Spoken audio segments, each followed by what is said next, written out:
Stand by. And welcome to Jeff Koinange Live. And I am Jeff Koinange. And this being a Wednesday, you know it's all about politics, politics, politics. But tonight, we're going to veer a little left and concentrate on the state of the economy. Everything from, you guessed it, the sugar that's not so sweet. We'll even touch on Kenya Airways, which has hit some turbulence. SGR, NYS, you name it.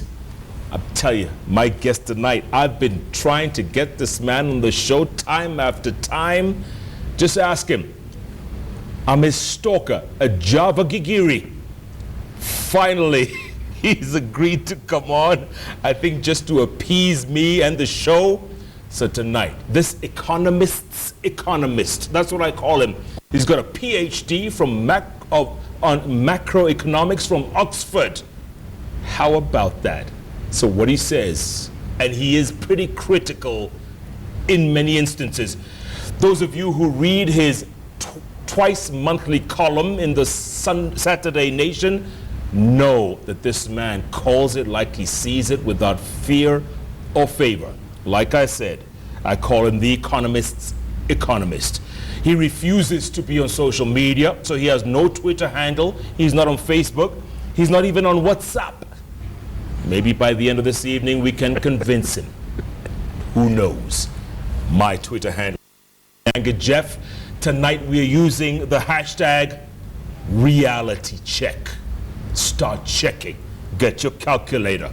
You might even need a thesaurus at the end of this or some macroeconomic book. Sit back. Dr. David Ndii is on the bench. Sorry? Thanks for agreeing finally.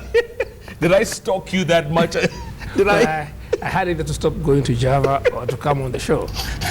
So I thought coming on the show was easier than giving up my favorite cafe. So you've come under duress.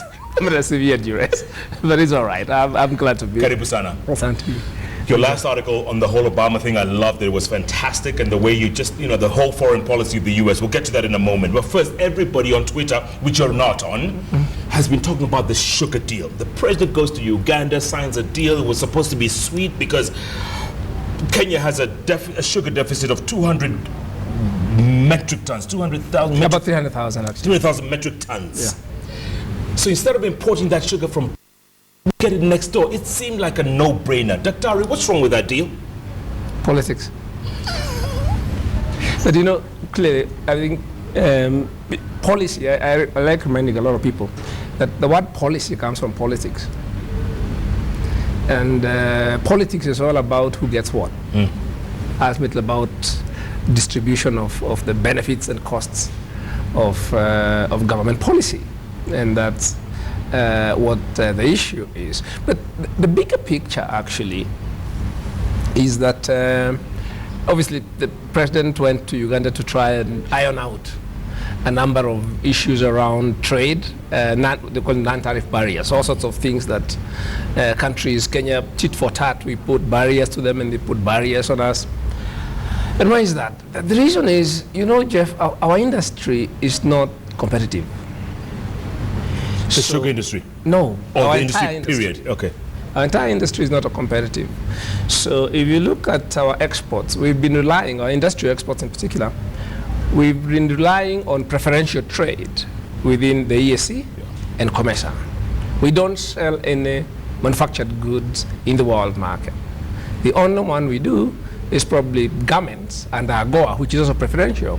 In fact, other than our traditional exports, coffee and tea, there's actually very little that we sell outside preferential markets, either the EU, where we have duty-free access, or regional markets. Now, what's happening is that even those markets, we are losing the market. We are losing the market because primarily the reason why we've dominated the regional markets is because many of these countries, their industries went belly up. Uganda because of conflict, Tanzania because of Ujamaa, countries like Zambia, various reasons. So they had no problem with us exporting because they didn't have their own industry to begin with. But what has happened is that over time, as they've recovered economically, they've built their industries. Okay? Yeah. As they've built up their industries, so they also now have an industry to protect. And they're also beginning to say, they've got a business lobby now, which is saying they also need access to our markets. So that sort of honeymoon of living off the misfortune of others is more or less come to an end. Okay, but what I asked you earlier on with the sugar deal, okay, I think we have 11 sugar processing plants. One is about to be, 2 unoperational. I mean, we have a mess in our sugar industry. Let's face it, it's a mess. Yeah. Why not import from there? What's the problem? Listen, we have a common market protocol, EAC, which should have come into force on the 1st of July this year. It was signed in 2009. It came into force in July 1st, I believe, 2010. There was a 5-year transitional period. As of the end of those 5 years, we should have totally unrestricted access to products, to each other's markets. Across the region. Across the region. So Uganda should be able to sell as much sugar, all their sugar if they want, to our market under the EAC protocol. So even while we are negotiating bilaterals between Kenya and Uganda, you give me sugar, I give you milk, that's really not what where we should be. If we are going to implement the common market protocol, we are going to have to open our markets. The reason why the president and company went there was to try and shore up our exports, because Uganda has been our biggest export market. Our exports are declining.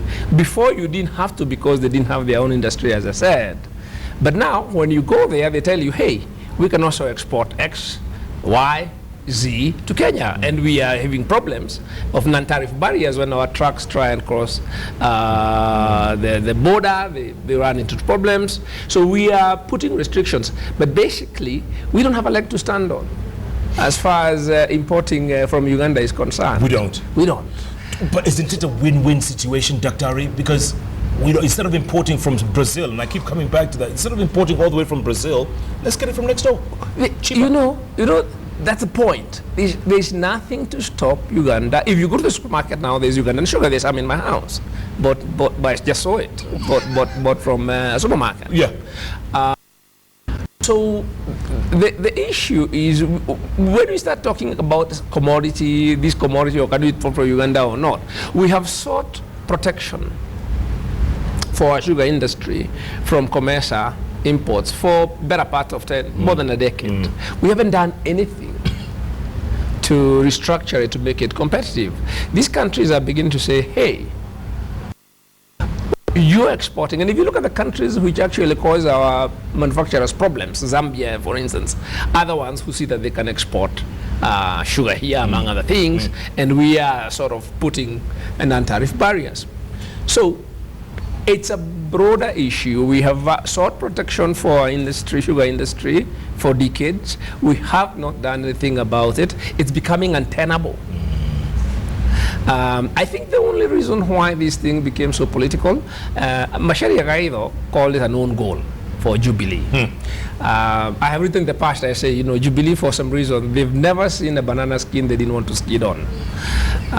This one was right across the street, and they walked up to it and just skidded on it. Because why they brought the sugar, milk issue, was totally, they could have been able to say, look, we have a common market protocol. Uganda has a legitimate claim to export sugar to Kenya, or anything for that matter. And we needed to iron that out, among other things. Preferably, this should be a 5-country affair. Right. I don't have to go to Uganda. You could sort of have a summit in Arusha or wherever. Summit.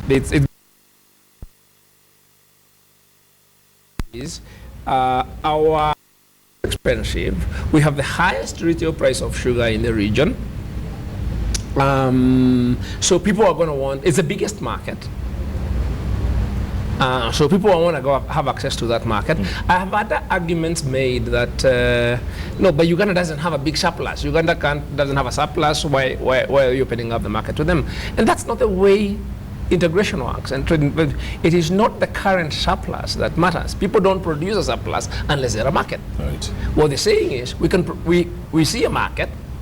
We think we can be competitive in that market. If they have assurance that that market is accessible to them, then they will increase production. They will invest. Dr. Ari, why all the hullabaloo? Why all the political bickering back and forth? Like, former Prime Minister calls the current Deputy President the high priest of sugar. Deputy President turns around and says the reason he was fired, he was sacked as Agriculture Minister, was because he was trying to fight. I don't know the ins and outs of. Is it just politics? Of that. No, the point is, obviously for the former Prime Minister, the Western Kenya is a big political constituency for him. And as I said, Macharia Gaitho said it's an own goal. You expect if the opposition sees an open goal, it's going to shoot. But beyond that, obviously, even if you're going to negotiate these trade deals, for instance, if we are to implement the Common Market Protocol, and we should, because we signed to it, the first thing the government should be able to say is, when you implement these trade agreements, you have adjustment costs. Okay, how is the adjustment going to happen? Who is going to bear the cost? If we do implement it, I see, particularly in agriculture, two particular sectors that are going to have to shape up or shape out: sugar and maize. Both of which have major barons controlling them, by the way. Exactly. Maize, of course, has a major political constituency, which is in government. It's actually, for us, from a welfare cost, it's actually more costly than sugar. We basically paying more than twice what we should pay for maize. And that's our staple. Yes. So for poor people, this is one of the main reasons. It undermines our competitiveness in so many things. So if you take the whole big picture, then it really shouldn't have spotlighted so much on sugar. But the fact that if we are going to pursue the policy of regional integration and implement the East African Common Market, there's going to be adjustment costs. What is the government strategy for that adjustment? What are the alternatives for Western Kenya? Yeah. Let me give you another example. We export, like our manufacturers export a lot of edible oils in the region, but Uganda as well.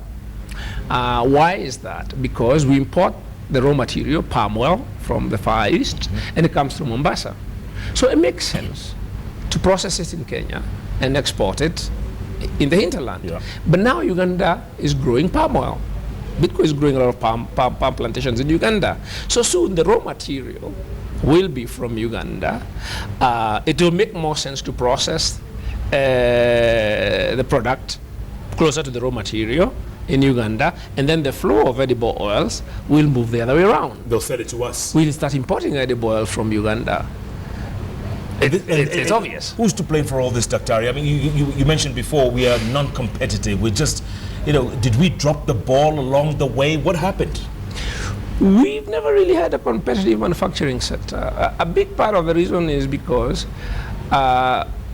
we have focused on what we don't have comparative advantage in, which is capital-intensive manufacturing. And we focus on that because the people who make policy in this country also happen to be the owners of capital. So they make the policy decisions that favor the performance of their businesses as opposed to the competitiveness of the economy. I've said that for many years, that there's a huge conflict of interest between people who are owners of capital, making policy decisions for an economy who should be thinking about labor-intensive economy. So what are you trying to say? Until we get a poor president, this is not going to change? No, until we separate private and public interest. The president doesn't have to be poor. You just have to separate this conflict of interest. You don't know when the president is pursuing national interest, when the president is pursuing personal interest, and I don't mean just this one. But you could certainly see a lot of, and it's not just even own interest, but it's also being captured. If you look at government, it's captured by big business. So do you have a problem with us selling milk to Uganda? I have no problem selling milk with Uganda. I think it's quite, as I said, silly of Jubilee government to allow that sort of commodity to feature in a conversation because people are going to sort of draw conclusions. So that's a cock up on their part. I don't think it was a major thing, and it's sort of sidetracking issue. But why did it feature? Is it that the president is not self-conscious enough to know that people will associate a mention of milk with his private interests? And then if you're not conscious of that, then he's in the wrong business. You have said dairy products or? No. We should have talked about common market, non-tariff barriers, the issues I'm raising.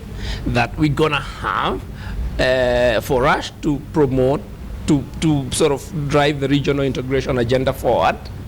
There are some adjustments that we're going to have to make. Yeah. It's sort of win-win. There are some sectors in Kenya that really either have to shape up, and I just said, sugar is one of them, and maize is another. Yeah. Now, if he had said that and not mentioned milk, I think we'd be having a different conversation.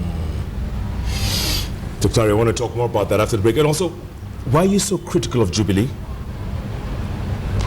I'm not critical of Jubilee. I'm critical of their policies and the things they're doing. I don't agree with them. And I say exactly why. I think they're doing the wrong things for the economy. I want to talk about that. Also, everything from SGR to the Eurobond. You criticize in your... I've been reading your articles. I've been doing some reading. You criticize all that. You're saying we are spending more money than we ever... And that's dangerous. Let's talk about that. Sure. No Twitter handle yet. Can we get you on Twitter tonight? No. At David Ndii? No. At Dr. David Ndii? No. I don't want to hear all Come that. on, someone's going to set it up. But someone... I don't want to hear all that chatter. Is it too much noise? It's too much noise. At Koinange Jeff, the hashtag tonight, reality check. We will read your tweets.